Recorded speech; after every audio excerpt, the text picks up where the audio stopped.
Hi everybody, it's great to be back here. We are on Sunday getting ready for Succot, the beautiful holiday here.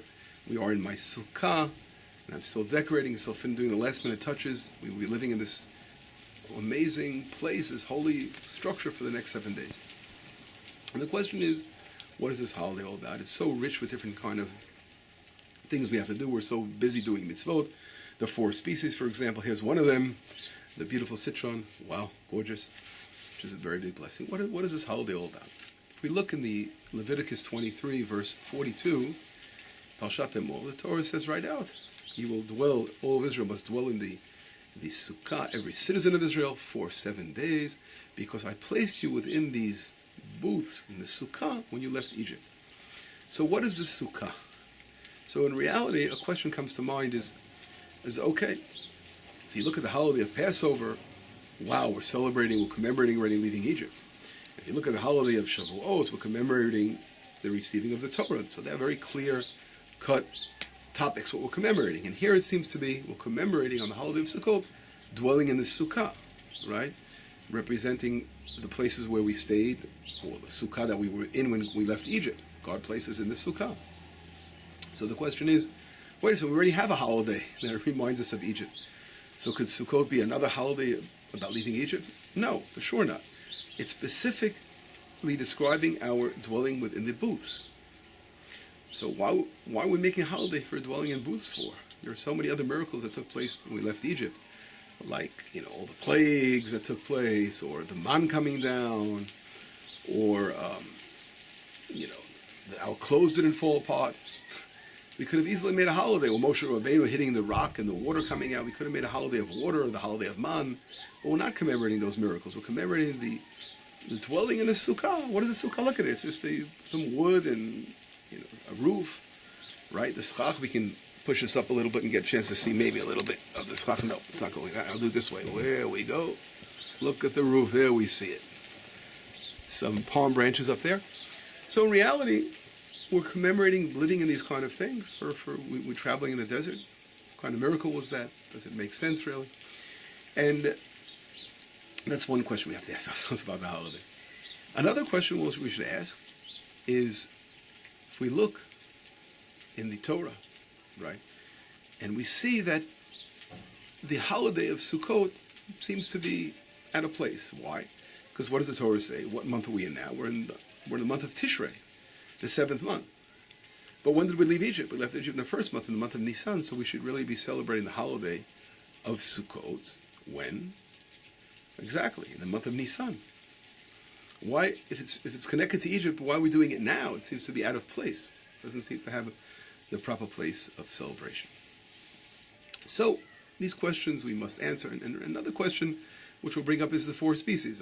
Right, I've showed you before the citron, and the lulav, and the aravot, and the myrtle branches. How does this connect to the dwelling inside the sukkah? They seem to be so different, and 2 different holidays within one holiday. So we have to try to answer some of these questions. And in order to begin, I'd like to bring down the interesting discourse in the Talmud by Rabbi Akiva and Rabbi Eliezer. And they talk about what are these, when God placed us in the sukkah, in the booths, what was the sukkah? For many people it's so simple because we right, the holiday we celebrate in here, in these kind of booths. But the question is, what was in the desert? What are we really trying to remember when we do this, dwell in the booths? And there are 2 interesting opinions in the Talmud. According to Rabbi Eliezer, it is not at all a physical booth. He's referring to the clouds of glory, Ananei HaKavod, which covered over Israel and led us throughout the desert. So we're really commemorating a spiritual revelation of Hashem within those clouds, just like on Sinai these clouds existed, and we're familiar with them in the Mishkan. And when the temple was built, there's the Shekhinah, divine presence. So reality, that was sort of like a revelation. Constant Shekhinah traveling with us within the clouds sort of represented that. Cloud is obviously, it's something, physical. You look at a physical cloud. But within that cloud, there is a spiritual revelation that's being manifested by the cloud. So that's really a spiritual kind of thing, a great miracle of constant divine revelation. So we can understand, according to Rabbi Eliezer's opinion, which was celebrating we are here in the physical booth, trying to remember the clouds of glory. So that's a great miracle. It's much, you can say it's a very, very great miracle took place. It's not just living in a desert in a simple booth. But that doesn't answer the question in Rabbi Akiva's opinion, because he says we are remembering the physical dwelling places that we stayed in when we left Egypt. We lived in booths like this. We were traveling throughout our many travelings in the desert. And all those different, 42 stops that we're going from one place to the next place, we're living in these booths.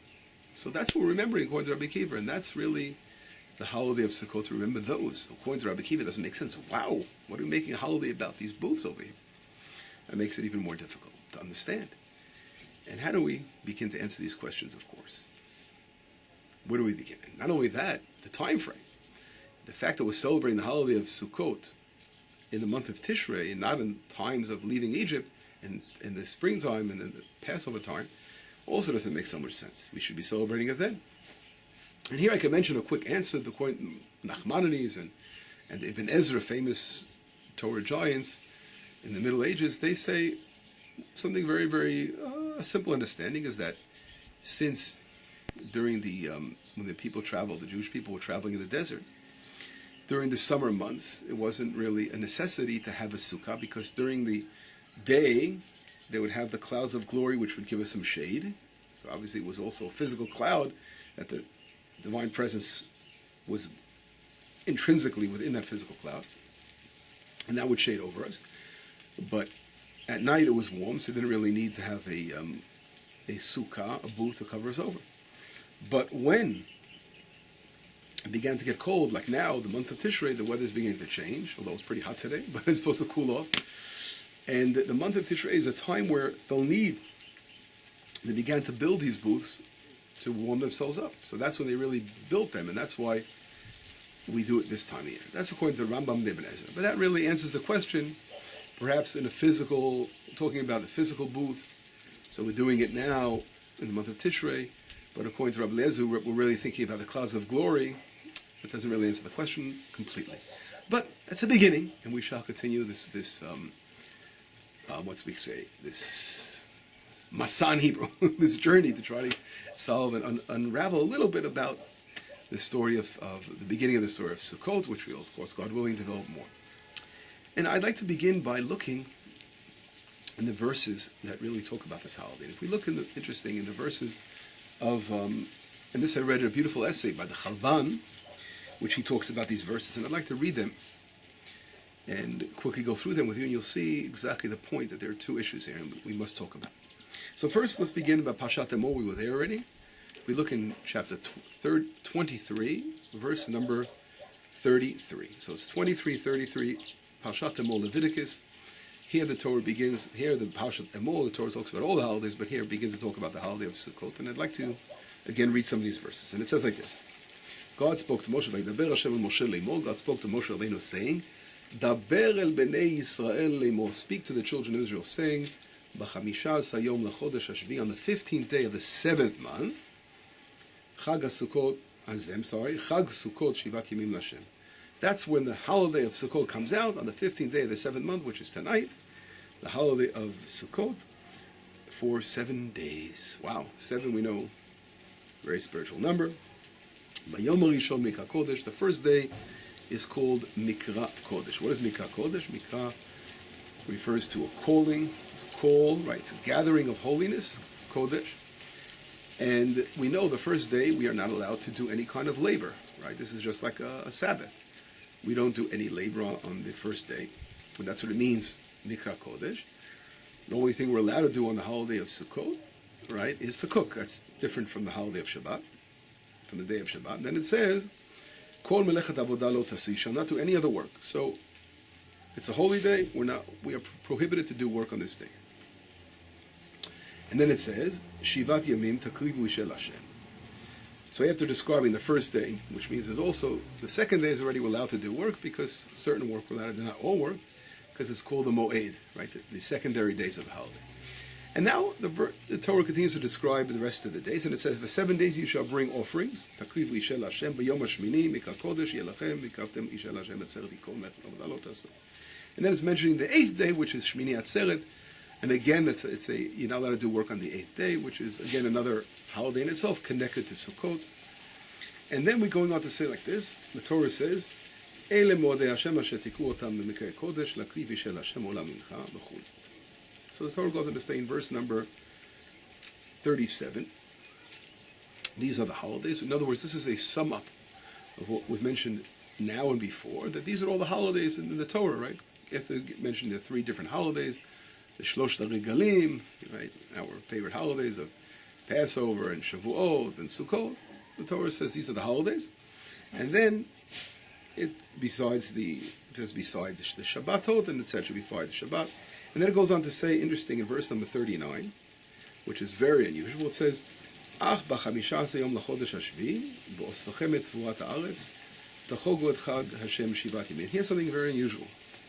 In verse number 39, the Torah seems to be going back. After it's summarized, everything, and said these are all the holidays of Israel, it's going back again to the holiday of Sukkot, which is, it's hard to understand why. It's going back to the holiday of Sukkot.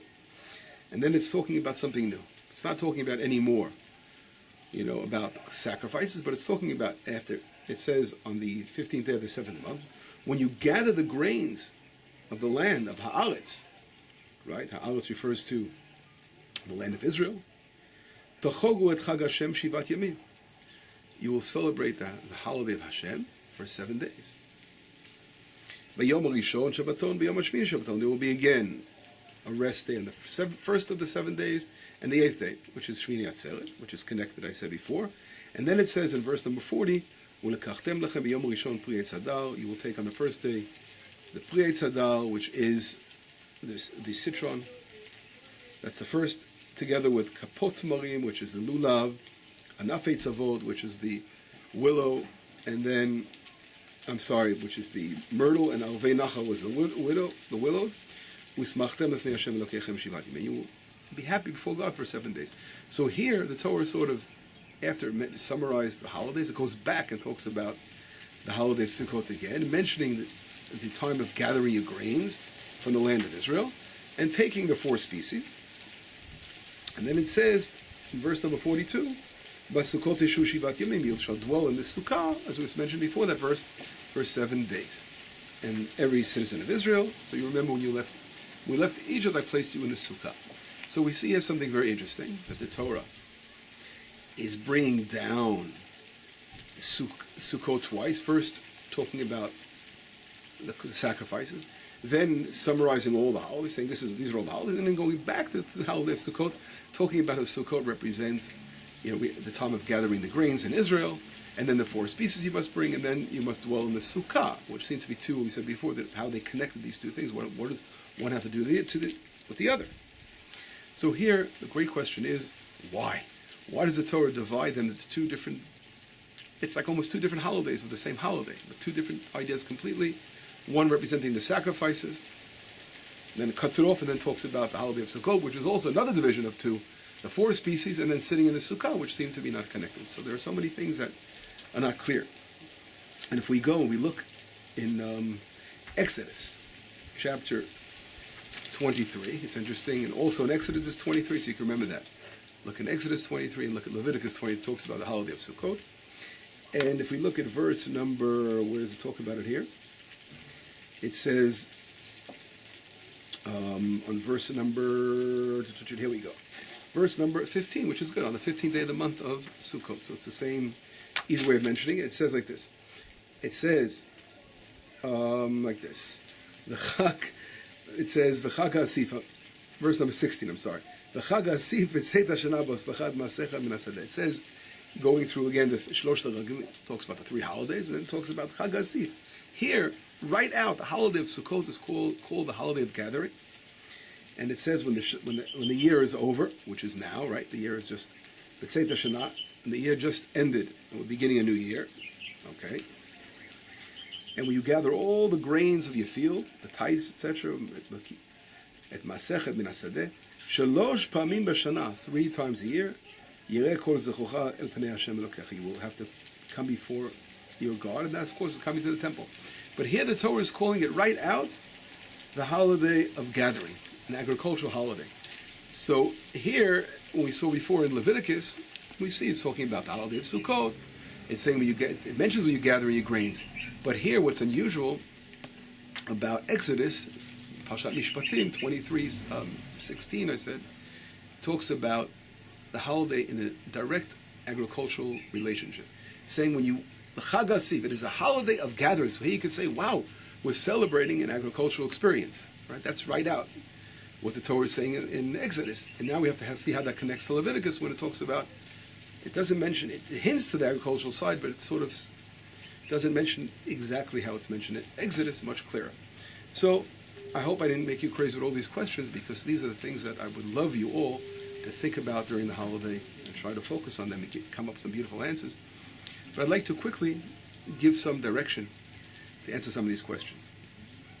In reality, we think about the holiday of Sukkot. So the holiday of Sukkot is a structure that is very temporary. You know, we're worried about the winds. We got to make sure we tie it down, that the winds are not going to come along and blow over. The Sukkot happened to be one year. I built a Sukkot and a storm hit in. And that's before I was pretty good at building. I didn't fasten it strong enough. And the whole Sukkot was sort of turned over and I had to redo it. But in reality, it's a very temporary structure. And the point is that we have to show our appreciation to Hashem of what we receive from God. Here we are at the end of the agricultural year, ending now the season. We're gathering all our grains in the storehouses and all our fruit, putting away. And this is such a blessing that God gave to us. And most people, when they receive blessing, they don't think about anything else but what they have. But in reality, God is saying, I want you to think about where the blessing has come from. And we have an expression in Hebrew, Kochi v'otzim yadi. It's mentioned in the Bible. It was my strength and my handiwork that I did it. Everyone's saying I did it. No, in reality, it's God's blessing us with this bounty. And the holiday of Sukkot represents the beautiful bounty that we see from the land of Israel. That's why it's an agricultural holiday we mentioned in Exodus. And this agricultural holiday is something to celebrate with rejoicing to Hashem for the wonderful bounty we receive. But we're not going to remain in our houses where we forget about Hashem. Here we have a sukkah which we can look up and we see there are holes in the sukkah, right? Within the schach you can actually see the stars. You're supposed to see a little bit of the stars, and realizing that looking up to the heavens and where our beautiful bounty comes from. And for 7 days, we're going to take this time out to focus and meditate on where our beautiful bounty comes from. So therefore, it's connected to the holiday of this time of year, not Passover. We can't celebrate it, because now is when we gather all the grains together.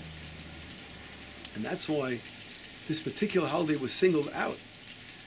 And of all the other things, to dwell in a booth is a place to dwell in, to remember. When you're in a booth in a shaky building, you think about, that's why it's called the booth of faith. You can think about where your tremendous bounty has come from. It allows you to focus more and appreciate going back into your beautiful homes and realizing that this, here we are, we live a life of faith, and Hashem is blessing us, and one day we can have everything, and God forbid the next day can all disappear. We have to constantly be thankful to God for giving us a special blessing of bounty.